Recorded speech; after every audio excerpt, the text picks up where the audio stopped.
Yo, welcome to Six Slayers, the comic interview show, period. I'm Mike the Six Slayer, chilling with Mark the Honorable Villain. What up, fam? What's up, Mike? Today we have a man who defined the look of Spider-Man for a generation, man. He changed the way the symbiotes look for sure. Let him know who we got, man. Joining us today is one of the legends of the game, the Mark Bagley. But before we chat with Bags, please like, subscribe, hit the notification bell, and please comment. All right. Our next guest is the co-creator of Carnage, Spider-Girl, and the Thunderbolts. Ladies and gentlemen of the Stash Land, we bring to you legendary comic creator, Mark Bagley, aka Bags. What's up? Guys, how you doing? I'm doing fantastic, man. As you can see, I am hyped as hell to have you on the show. Mark, it's such an honor. Bags, it's such an honor. We're gonna just dive right on in. Okay. So Bags, since it's your first time on the show, and I say Bags with all respect, we like to get your comic book origin story. In other words, how did you get your first gig in pro comics?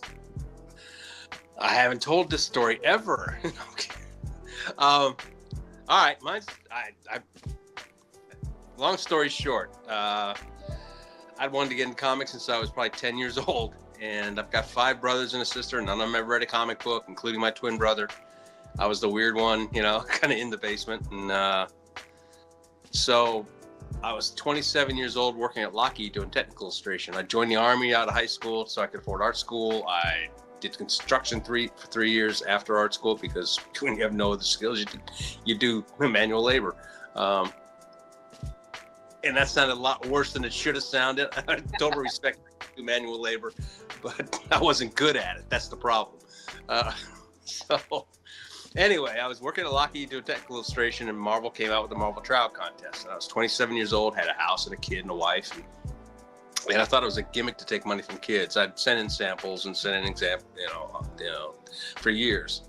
And Marvel was going through some bad press at the time, and I just thought it was a gimmick to take money from kids. So I wasn't going to buy it. And the owner of the comic store I go to is Dr. No's Comics down here in Marietta, and Cliff Biggers is the owner. He's been a friend of mine for years. And he said, look, if you don't do this, you'll hate yourself. And he gave it to me. And I won first place out of 19,000 people, which, I say, 18,900 were 12-year-olds because it was a gimmick to take money from kids. But it got me a trip to New York. It got my first one-shot gig. So things have changed over the years. I was still at the Marvel offices after 3 days doing art corrections on Ramita's Raiders in the bullpen before my flight. 3 hours before my flight, I was still there. I didn't have to leave for like an hour. And I was thinking, because all the editors didn't know I was coming. Jim Shooter was in charge of the whole thing. He was in Europe taking care of some Marvel Europe stuff, and they threw me out of their offices. And so I was like, man, this is not what I wanted, And like I said, I was there, and Greg Wright was doing the New Universe comics, and it was going down in flames. It just needed bodies, and it was a good jumping point for a lot of guys. Baby Nicieza pretty much started there, and made his name there, and they gave me a one-shot thing, another one-shot thing, and I worked for about 1.5 years at Lockheed, and then doing technical illustration and doing comics, and lived on about 4 hours sleep a night. And right about the time Lockheed started laying off, I was getting enough work from comics to actually think about, hey, I might be able to do this. And turns out I guess I could. Man, the legend, that's how the legend was born. So Jim Shooter creates the trial book, you win. What was the dynamic like? Because people talk about Jim Shooter. He's a legend.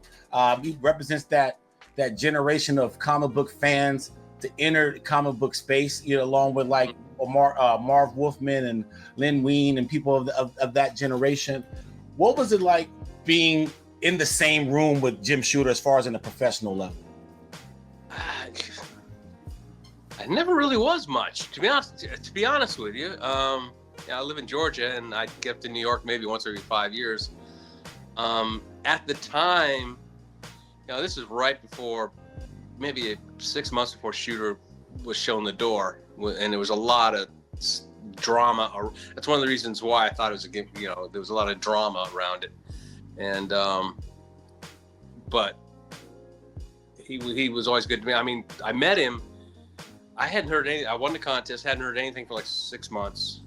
You know, it's been a long time, so I don't remember the exact details. But and an early Dragon Con down here in Atlanta was in town, and all the Marvel guys come down. John Romita Sr. was coming down, and Jim Shooter. I think John Byrne was there, and I think a couple other guys. And I was like, well, I'm going to go down to Dragon Con. I'm going to find out what the heck's going on. I was like I said, 27 years old, 28 years old, and pretty naive still am. So I went there, and it's just in a hotel, one hotel. That's how long ago. I don't know if you've ever know anything about Dragon Con. It's huge. But back then it was one hotel, and I stood in the lobby and waited for him. He was coming through the lobby, had people around him signing autographs and that sort of thing. And here's Jim Shooter, 6'7", black suit, cranky face, intimidating as shit. And I walk up to him, and I was like, I look up at him like this, Mr. Shooter. Yeah. And I waited politely, and I said, Mr. Shooter, because I'm Mark Bagley. I won the trial contest, and I was wondering. And he goes, Mark Bagley. He says, oh, I feel so bad. We dropped the ball on this, and he knew the name. I wasn't the Mark Bagley yet, I guess, but so he said, you know, we've really dropped the ball on this. We need to, you know, we'll get you up to New York, and you can meet the editors. And the deal with the trial contest was that they were supposed to publish the book because it was done in sections. You did sections. And that never came through because the story I heard was the colorist dropped out of sight and they couldn't have somebody else color it because anyway. But I was so naive at the time. I looked up at him and I goes, Mr. Shooter, I can't afford to fly to New York. He patted me on the head literally, and he goes, it's okay, we'll fly you. You know, so it was coach. It wasn't first class. It was coach. But I've met him a number of times over the years. You know, he's got his issues and some things that, you know, people who really know him have to say, but there are people who love him too. And you know, so I try to stay out of that sort of personality thing as much as I can. You know, his reign at Marvel was near over when I joined Marvel. So you know, like I said, he got me in the business. So, you know, I can't. Plus he told me once that we were at a bar, and this is fairly recently, and we were talking art styles, and I told him, you know, I never thought I was all that good, that sort of thing. He said, no, you're great. You're great. No, I'm not. He says, I'm not like Neil Adams. So he looked at me and goes, you know, Neil Adams couldn't draw Spider-Man to save his life. And I went, oh, yeah, that's kind of true. So, you know, it's pretty cool. Beggs, I want to talk about your time on Spider-Man. You've illustrated more pages than anyone ever in the history of Spider-Man. Was that by choice, or was that by chance that you became the #1 Spider-Man guy? By choice of me loving the character and loving who I was working with. I will say though, to digress, if JR keeps working like he is, because I'm semi-retired now, and he's back on Spider-Man, he may beat me one of these days. Yeah. And trust me, he's competitive enough. He may care about this. You know? Yeah, he was always my favorite character, especially, you know, depending upon the artist working at Gil Kane or John Romita or Ditko. And, you know, I got in doing Spider-Man in the 90s when the collector's boom hit. And Venom was there and Carnage took off like a rocket. Who knew that was going to happen? And I loved working on the book. And, you know, I left Amazing Spider-Man. I was ready to leave a year before I actually left, but I couldn't land on anything else because there's stuff going on at Marvel. But I did that nice long, because the reason I was tired of it was because there was 4 books and the stories were all interconnected. You couldn't start and finish the story, that sort of thing.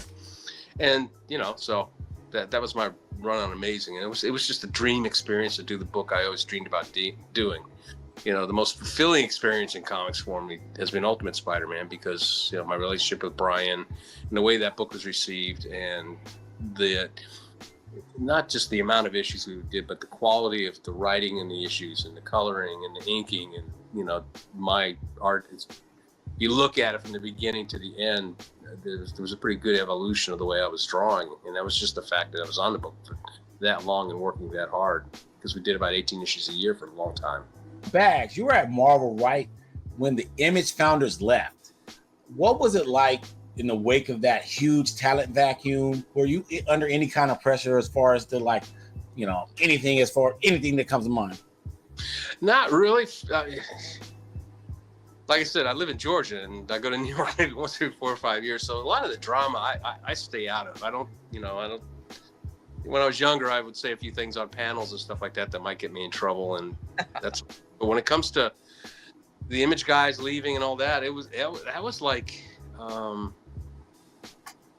that was just, the rising tide raises all boats. And these guys took off and they started this company. And there's some really good artists, Silvestri and McFarlane and Larson and whoever else. A couple of guys who aren't that good, but never mind.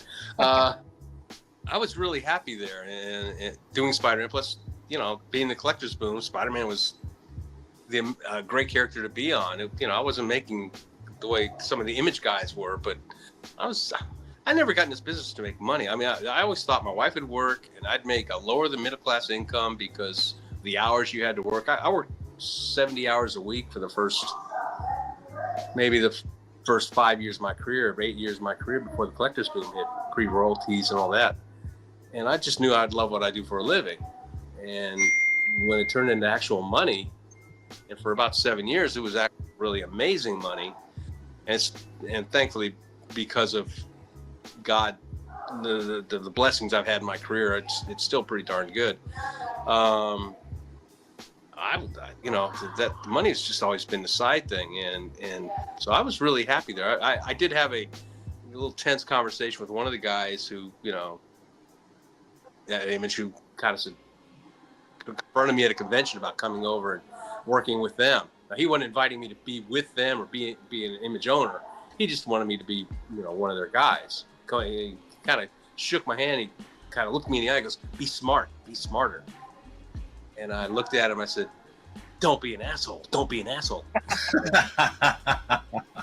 That, but it was in my face like that. So, but no, I was, like I said, it was a dream project to be working on, and it's cool. You're on a plane and you're flying. You say, somebody asks you, "What do you do for a living?" And they go, "I draw comic books." And they go, "Oh, what do you draw?" "Oh, I draw, Shadowhawk, or I draw Savage Dragon, or I draw Daredevil, or I draw, the Flash." "Oh, that's interesting. I draw Spider-Man." "You fucking draw Spider-Man?" There's like 3 characters you get that reaction with, and I've told the story 1,000 times. So, that's also something I never took for granted. Being that guy. And, Mark Bagley. Cool, Mark Bagley. Okay, so you talked about it. Let's talk about the launch of the Ultimate Universe. You penciled perhaps the most popular title, Ultimate Spider-Man. How was Ultimate Spider-Man pitched to you? Because I'm pretty sure like someone came to you with this new idea about Spider-Man or something, right? Well, I was working on Thunderbolts, and I was happy there, and I got a call from I forget who at Marvel, maybe Ralph, who edited the book. I'm not sure exactly. And, "Hey, we're gonna do this book called something Spider." It wasn't Ultimate Spider-Man at the time, and it was gonna be a 6-issue miniseries. And this guy Brian Bendis is writing it, who I'd never heard of, and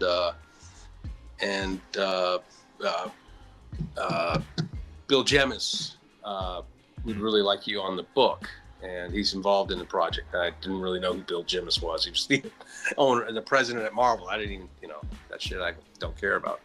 And I turned it down because I knew that there was some pressure from editorial at Marvel about me that I didn't like, and I knew that the editor-in-chief didn't want me on the book probably, but Bill Jemas wanted me on the book apparently. But and John Byrne had just done his chapter 1 or whatever the hell that was, and it was not well received, and so I turned it down, and they called me back.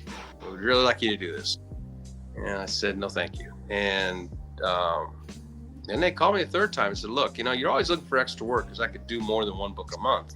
So I was always looking for side things, and I can't do 2 books a month, but enough to just fill in the. And he says, if you turn this down, you can forget looking for extra work. We'll just keep you on your regular. I went, okay, I'll do it. Fine. Damn. So I got the first script, man, and it's like 63 pages or some fucking thing. It was a double-sized issue. And Brian's writing was full script, which I'd seen a few full scripts, but up until then, I've been mostly working, I think, just plot. And there's like a double-page spread with like 38 panels, and I'm like, I'm not drawing that.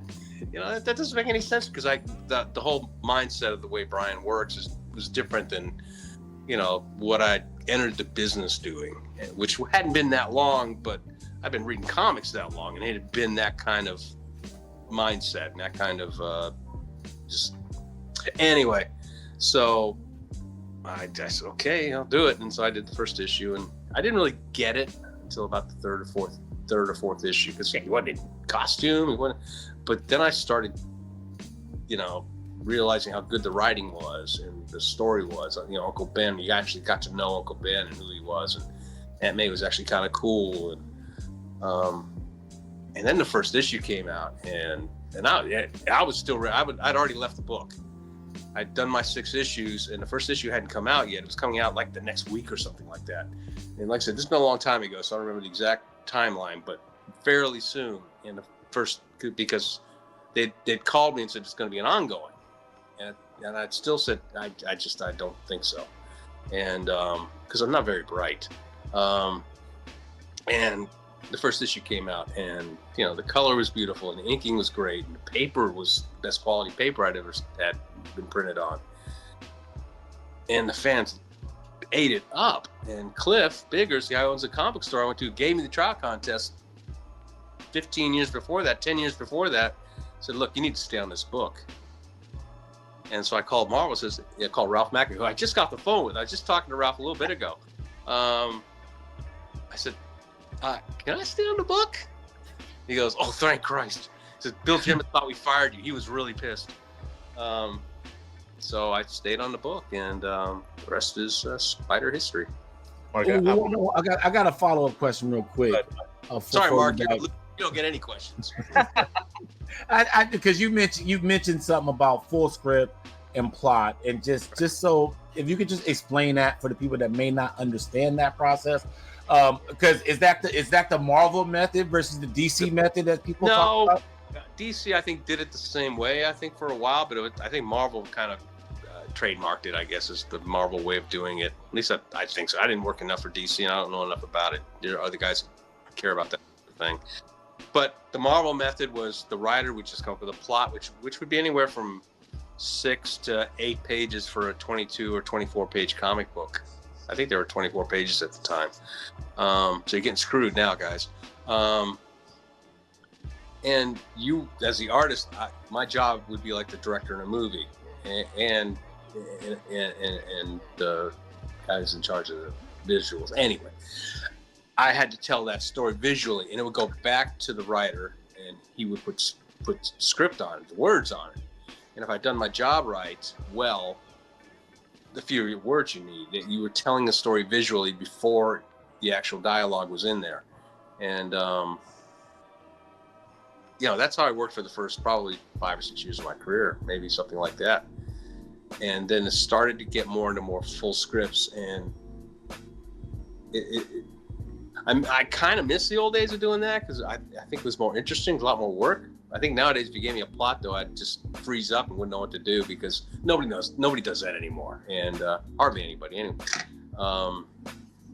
But it was an interesting way to work, and it gave the artist a lot more control of what was going on, which can sometimes screw the shit out of the writer. When I got on Amazing Spider-Man, Michelini had been the writer on Amazing Spider, had been so beat up by Todd and Eric, who are wonderful artists, but they kind of would take huge liberties with what the plot was. I want to throw in this huge panel here and ignore this, like what should be 2 pages of dialogue, that sort of thing. And he was he had the 1,000-mile stare. So maybe year I worked with him, I changed the splash page from the first page of the book was almost always a splash page. Well, this splash page was Johnny Storm and Spidey in the Fantastic Car going to an island to hook up with Venom. And And the way it was written as a splash page, it didn't work. Just storytelling wise, it didn't work. So I actually split it up into 2 panels with a diagonal, which I almost never used to have just give you the idea that this is something different. It's kind of a split screen thing, so you could see both Johnny and both Spider-Man. And he called me, and this is back in the day when you talk to people, and he was furious. He was so pissed at me. You can't be, and he was, raging at me. And I just was like, and he's a really mild-mannered kind of guy. It's not like, like I said, hey, whoa. I said, I did this for these reasons. And I explained my reasons to him. I said, I'm not going to change your plot just to do it.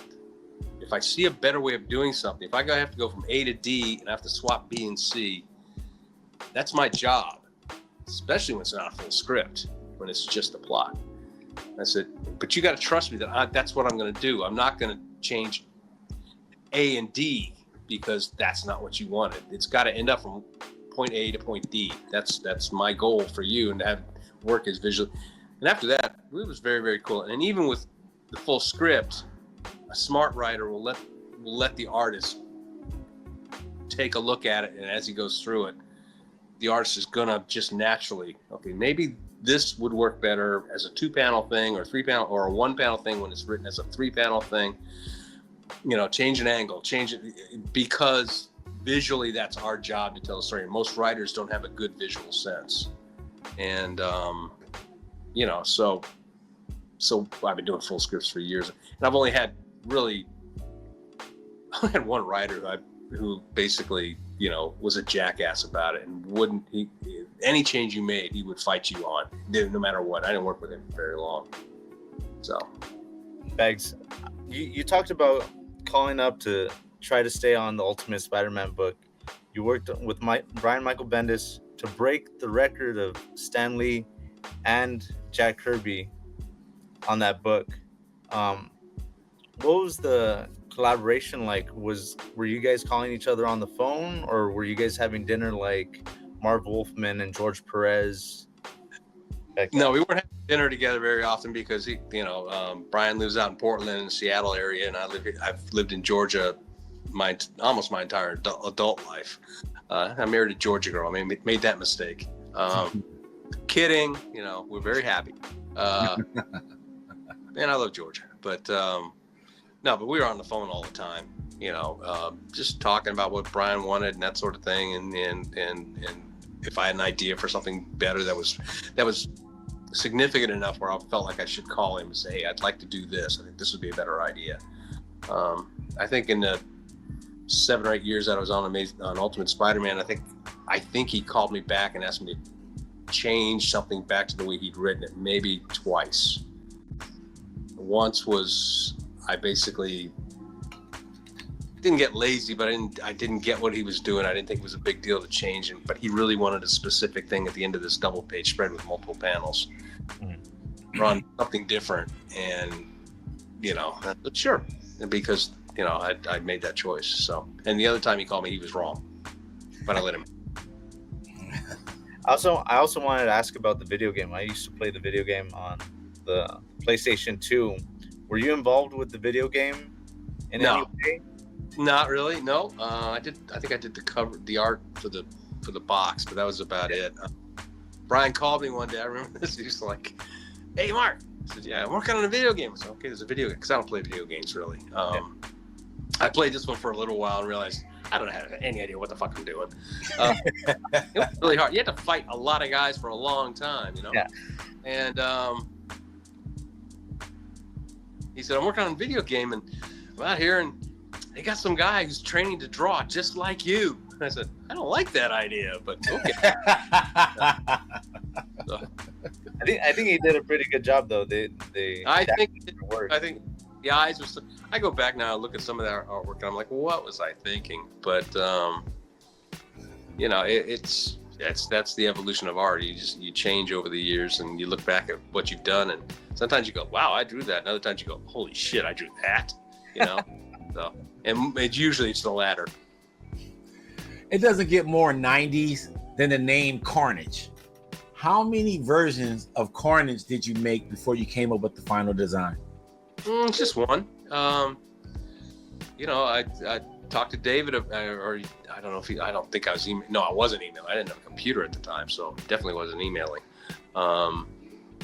He called me and he says, you know, we're doing this storyline and Venom's basically going to have a spawn, a child, and so it's got to be related to him. But the idea is it hooks up with a serial killer, so he's insane and killing people for no reason at all. Think a Joker with, you know, just superpowers and less control, which is kind of a scary thing when you think about it. And so I the first sketch I did, I've told this story at conventions. The first sketch I did was I still have it in a safe.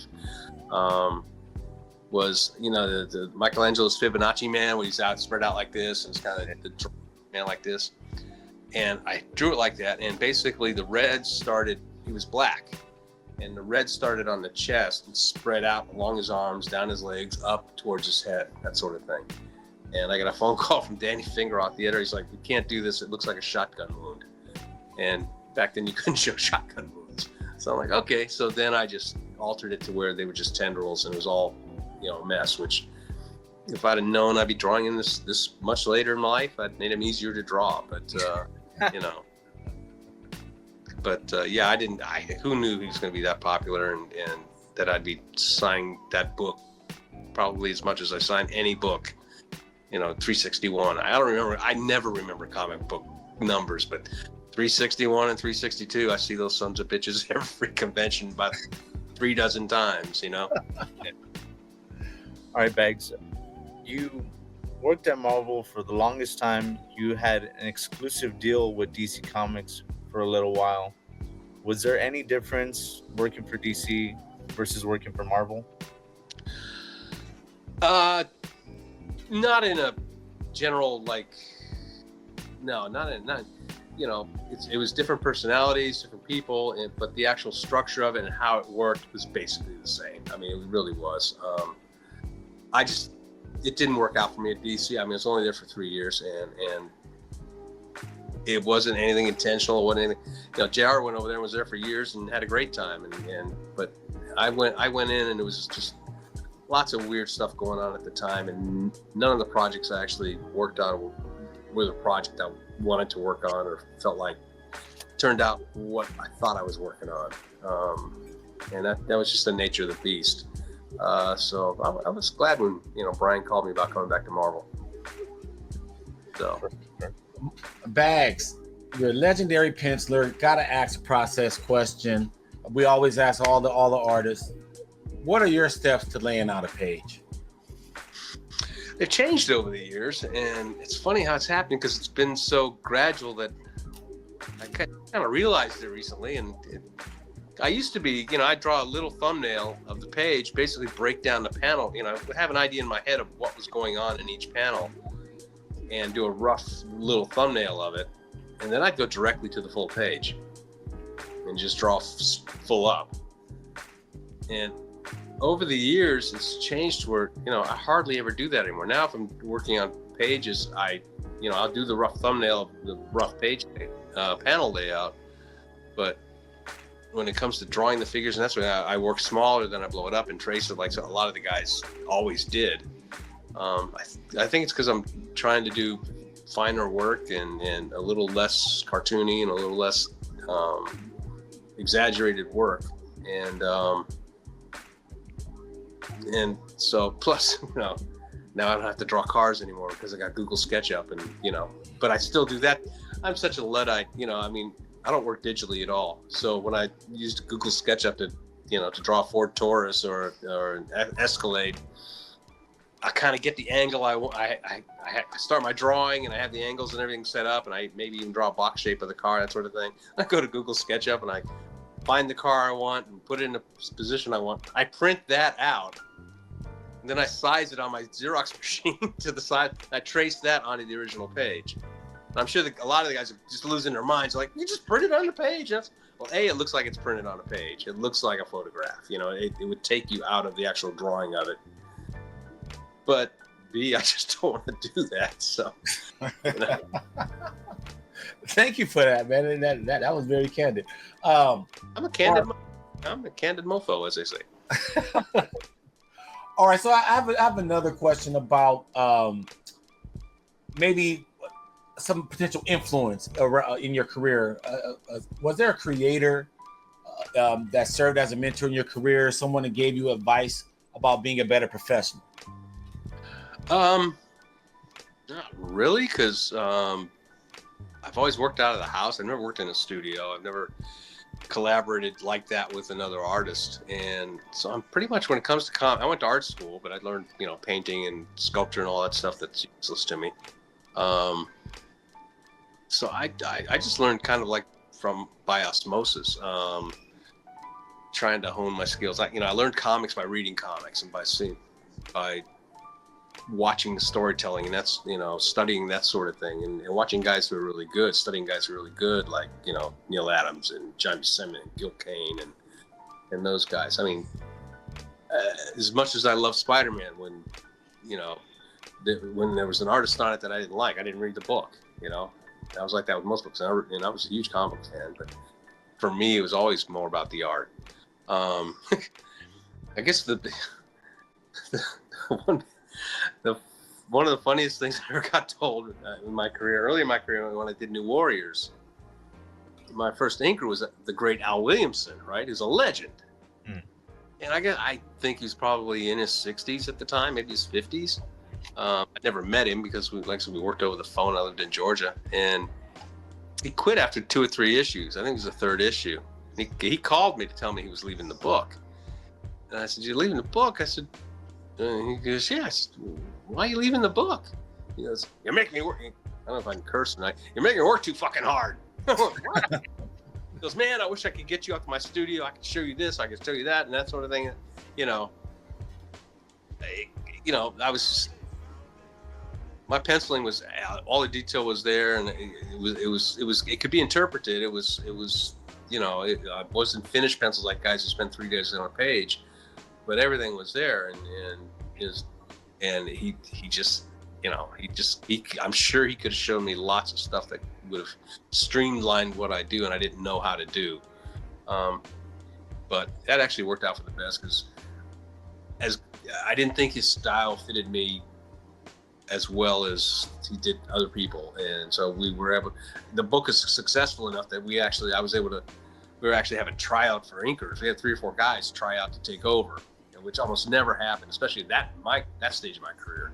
And Larry Malstadt was like smooth and clean and beautiful, and never called and cursed me out.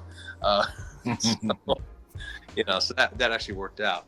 Bags, you just opened up another question, and this is all process related. And we've talked to plenty of pencilers, inkers, especially around that time period. I mean, I guess today with the advent of digital, there's less and less inkers in the game now. Oh yeah.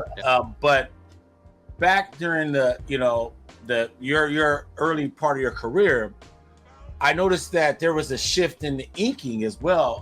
Inkers of that time, they would complain a lot about the tightness of the pencils.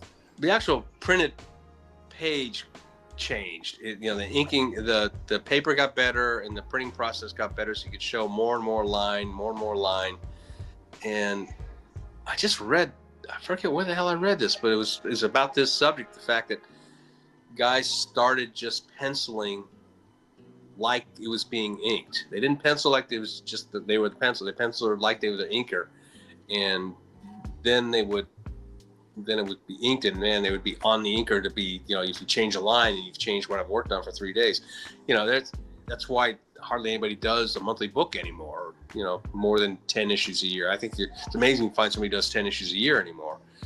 And the quality of the work is amazing. I mean, it's beautiful. I'd be bored to tears working on a page for 3 days. My idea of especially if you get a good inker, a good inker will elevate you. John Dell and Drew Hennessy, guys who really inked me, later in my career mostly, just they elevate the stuff. I can't ink I'm doing my own covers now, so I can't ink as well as those guys. I never will. I don't have that skill set and that patience, to be honest with you. That's why I can't ink interiors. But in fact, when John first started working with me, John Dell, he only worked on guys like he called them boutique pencilers, guys who did like 6 issues a year, and if you changed a single line, and I'm not going to name any names, and they're all very talented guys, but you know, he said he was such a relief to get on a penciler, and I've never had a penciler complain about my pencils being too loose, because there's all the information there. If you're just going to trace it, you could just trace it, and it would be fine. But that's not the inker's job. If you're a real inker, you know, you're supposed to elevate it, and a bad inker will totally screw you, you know, and not because they want to, just because they suck. And I haven't had to work with one of those in a long time. There's just guys who aren't going to fit on you. I mean, Al Williamson, his stuff just didn't fit on me. It was well done, and it was terrific Al Williamson, and he looked amazing on John Romita Jr., but it didn't click with my style. So that's kind of the way it's changed. It's the process of producing the book has changed a lot. You look at what the guys did back in the day, plus the money got different. With the royalties and the 90s and all that stuff, you could afford to spend 3 days on a page. I got in the business, you had to do 3 pages a day to make a living. I mean, my first page rate was like $50 a page. And you're talking working 10 hours a day. And then it turned into this money that, you know, guys could spend 3 or 4 days on a page and do 6 issues a year and make a living. And then the advent of, you know, selling your original artwork and commissions and that sort of thing, which wasn't that huge a deal back then, when back in the, Stone Age. It just totally changed the business. And I don't know if it's for the better or the worse. I miss the days when you had people, you could buy a book and expect to see it every month and expect the same artist. And when you didn't get the same artist, unless it was somebody markedly better, you were so disappointed. And the companies wouldn't put up with it. If you didn't hit your deadlines, you were gone. Right. And nowadays, that's just not a thing. And maybe it's better for, maybe it's a necessary change because of the quality of the paper and the production, that sort of thing. Because it's quantitatively better. But the guys do what they did. John Romita, John Buscemi, Gil Kane, and all those guys back in the day. You just look at it and you go, they could do that kind of work and do 4 pages a day. Like Jack Kirby, for Christ's sake. Okay, Jack Kirby. I got one more question. We've interviewed quite a bit of artists over the past couple months, and some of them talk about their obsession with Jack Kirby and trying to do some of the things that he did, some of the feats that he did, as far as like the page output and just how he did his workflow. Could you explain to us that don't know, wasn't around or not, as a fan, what made Jack Kirby so great? Just one of those phenomenal talents. I mean, he was just born to do. He wasn't born to write, but he was born to plot. He was born to tell story.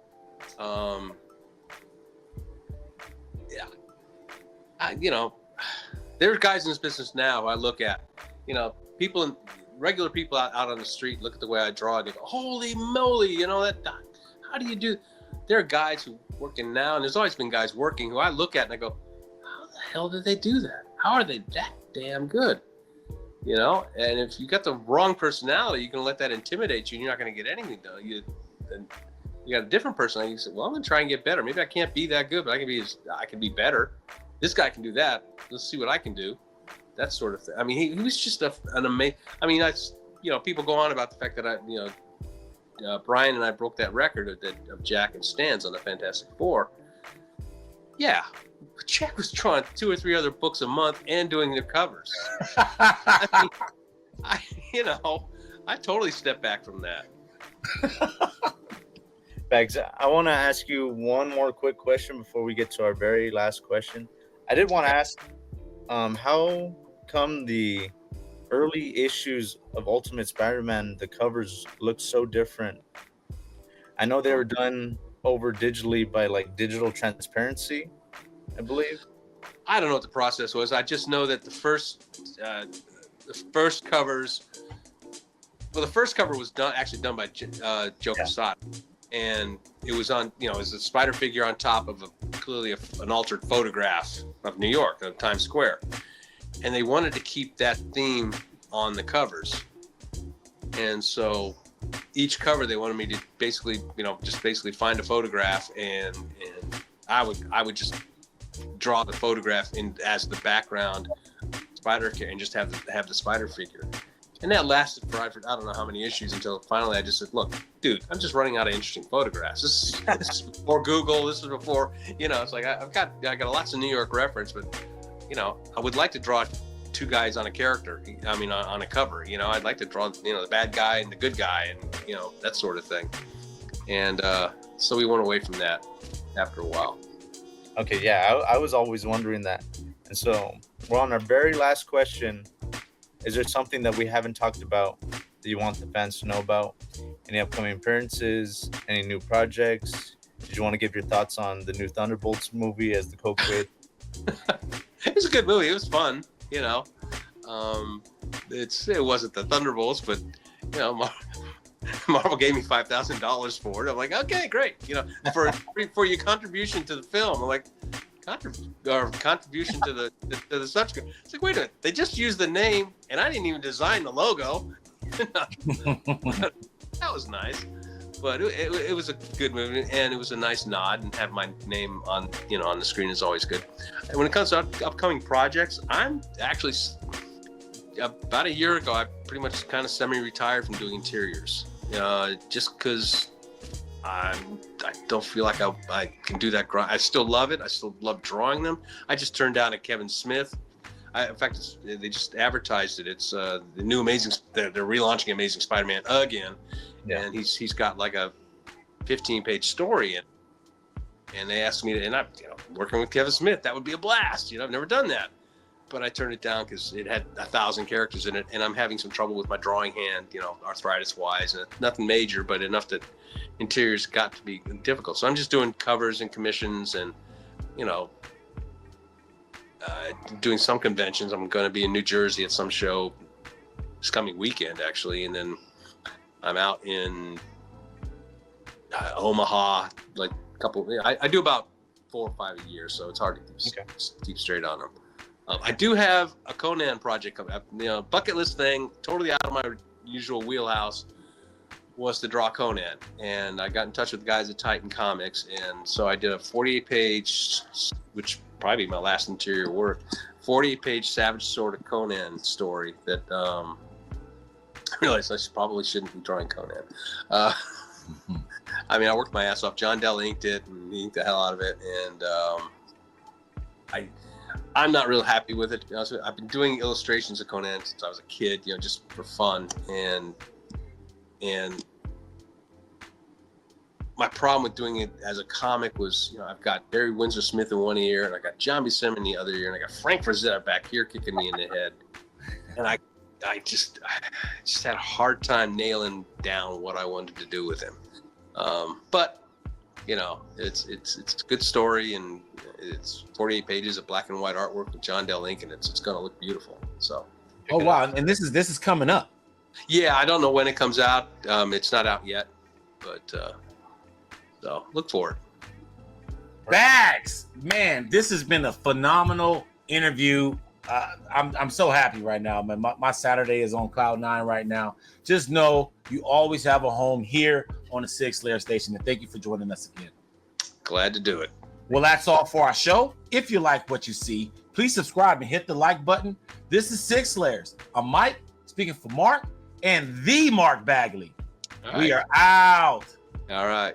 Peace. 6 Layers.